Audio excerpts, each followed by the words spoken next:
കടൽ കടന്നും പ്രശസ്തമാവുകയാണ് കാസർഗോഡ് ജില്ലയിലെ മൊഗ്രാൽ എന്ന കൊച്ചു ഗ്രാമം.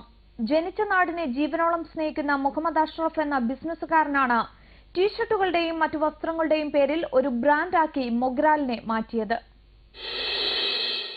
കാസർഗോഡ് ജില്ലയിലെ മൊഗ്രാൽ എന്ന കൊച്ചുഗ്രാമം ഇന്ന് വിദേശ രാജ്യങ്ങളിലും സുപരിചിതമാണ്.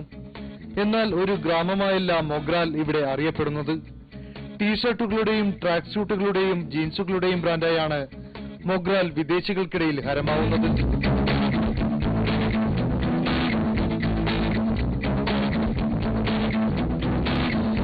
മൊഗ്രാൽ സ്വദേശിയായ മുഹമ്മദ് അഷ്റഫാണ് മൊഗ്രാൽ ബ്രാൻഡിന്റെ അമരക്കാരൻ.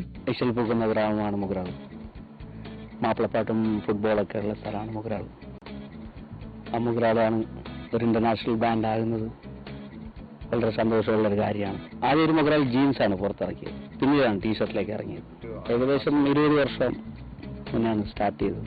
കാസർഗോഡ് ജില്ലയിലെ മൊഗ്രാൽ എന്ന കൊച്ചു ഗ്രാമത്തിൽ 300 വർഷങ്ങൾക്ക് മുൻപ് വേരുറപ്പിച്ച അറബി ഹാജി വലിയുല്ലാഹി തങ്ങൾ പരമ്പരയിലാണ് അഷ്റഫ് ജനിച്ചത്.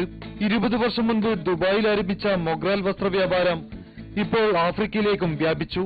കെനിയ, നമീബിയ തുടങ്ങിയ രാജ്യക്കാരും ഇപ്പോൾ മൊഗ്രാൽ ബ്രാൻഡിന്റെ ഇഷ്ടക്കാരാണ്. റോക്കി സ്റ്റാറാണ് ഇതിന്റെ ഏഷ്യയിലെ ഹോൾസെയിൽ ഡീലർമാർ. 26 തരം വസ്ത്രങ്ങളാണ് മൊഗ്രാൽ എന്ന പേരിൽ പുറത്തിറങ്ങുന്നത്. മാപ്പിളപ്പാട്ടിനെയും ഫുട്ബോളിനെയും നെഞ്ചിലേറ്റുന്ന കാസർഗോഡൻ മണ്ണിൽ നിന്നും മൊഗ്രാലിനെ ഒരു അന്താരാഷ്ട്ര ബ്രാൻഡാക്കി മാറ്റാനാണ് ലക്ഷ്യമിടുന്നതെന്നും കലയെയും കലാകാരന്മാരെയും ഒരുപോലെ സ്നേഹിക്കുന്ന മുഹമ്മദ് അഷ്റഫ് പറയുന്നു.